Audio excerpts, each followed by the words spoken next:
warahmatullahi wabarakatuh. Salam Om Swastiastu, Namo Buddhaya, dan salam kebajikan. Perkenalkan, nama saya Tiara Nabila Safrani dengan nomor induk mahasiswa 2202085000028. Kelas 04, Program Studi Pendidikan Kesejahteraan Keluarga, Fakultas Teknik Universitas Negeri Makassar. Mata kuliah Pendidikan Kewarganegaraan dengan dosen pengampu Bapak Dr. Andes Andi Aco Agus, SH MPD, dan Bapak Muhammad Asriadi, SPD MPD. Di sini saya akan memberikan infografis mengenai identitas nasional, integrasi nasional, dan konstitusi negara. Identitas nasional terdiri dari dua kata, yaitu identitas dan nasional. Identitas secara harfiah memiliki arti ciri-ciri, tanda-tanda atau jati diri yang melekat pada seseorang yang membedakannya dengan pihak lain. Sementara kata nasional diartikan sebagai identitas yang melekat pada kelompok-kelompok yang lebih besar yang diikat oleh kesamaan-kesamaan fisik seperti budaya, agama, dan bahasa, maupun non-fisik seperti keinginan, cita-cita, dan tujuan. Dalam konteks pendidikan kewarganegaraan, identitas nasional lebih dekat dengan arti jati diri.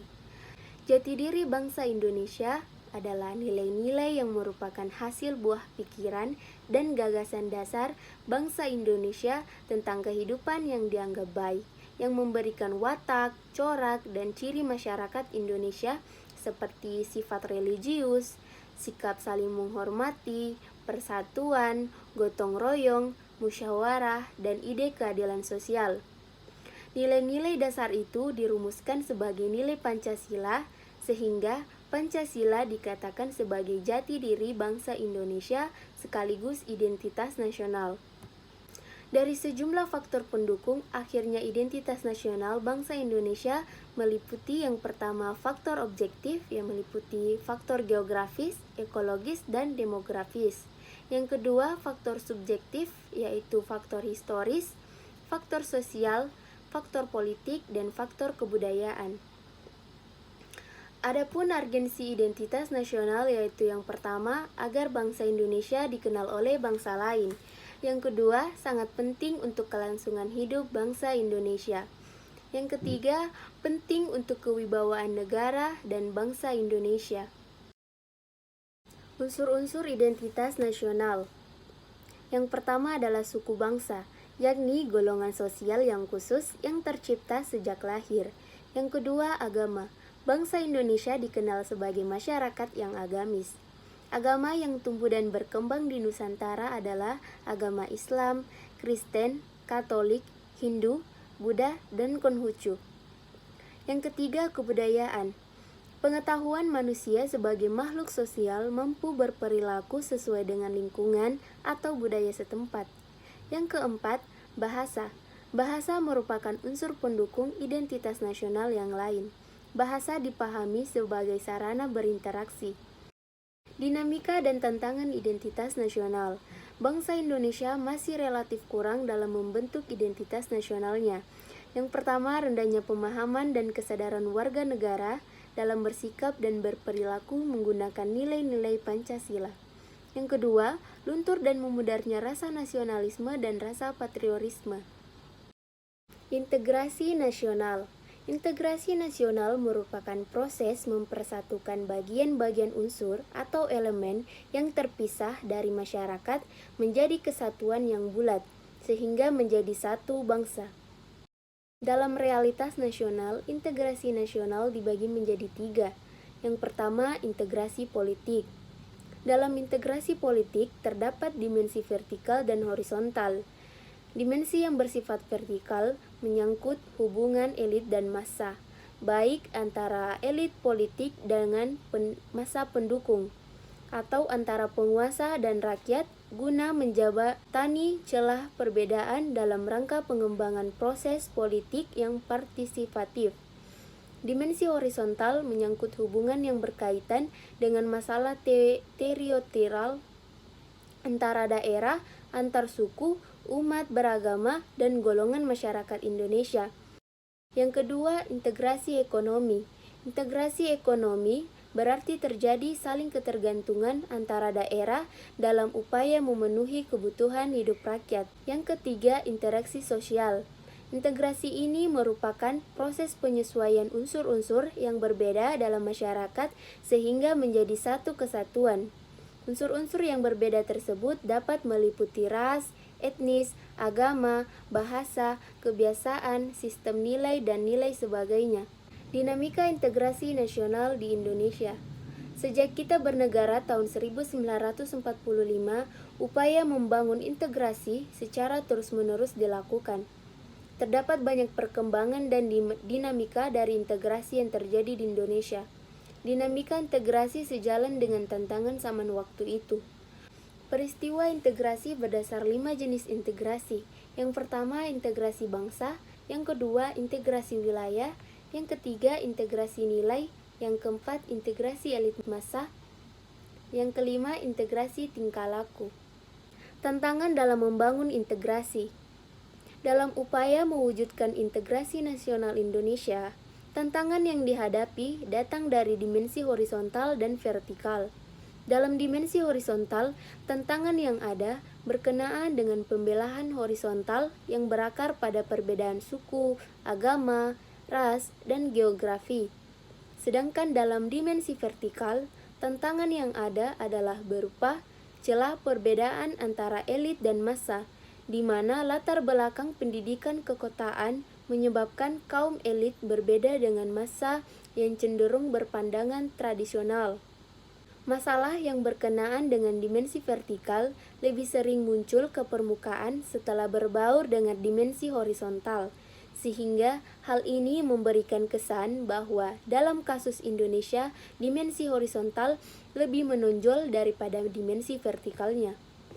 Pengembangan integrasi dapat dilakukan melalui 5 strategi atau pendekatan, yakni yang pertama, adanya ancaman dari luar, yang kedua, gaya politik kepemimpinan, yang ketiga, kekuatan lembaga-lembaga politik, yang keempat, ideologi nasional, yang kelima, kesempatan pembangunan ekonomi. Yang kelima, kesempatan pembangunan ekonomi. Konstitusi negara. Istilah konstitusi berasal dari bahasa Inggris yaitu constitution dan berasal dari bahasa Belanda yaitu constituti. Dalam bahasa Latin yaitu constitutio atau constituteur, sedangkan dalam bahasa Prancis yaitu constituteur. Dalam ketatanegaraan Republik Indonesia diartikan sama dengan Undang-Undang Dasar. Konstitusi atau Undang-Undang Dasar dapat diartikan sebagai peraturan dasar yang memuat ketentuan-ketentuan pokok dan menjadi suatu sumber perundang-undangan. Konstitusi adalah keseluruhan peraturan baik yang tertulis maupun tidak tertulis yang mengatur secara mengikat cara suatu pemerintah diselenggarakan dalam suatu masyarakat ketatanegaraan. Fungsi-fungsi konstitusi negara. Yang pertama, landasan konstitusi nasional. Landasan konstitusionalisme adalah landasan berdasarkan konstitusi, baik konstitusi dalam arti luas maupun konstitusi dalam arti sempit. Dalam arti luas meliputi undang-undang dasar, undang-undang organik, peraturan perundang-undangan, dan konvensi. Dalam arti sempit meliputi undang-undang dasar.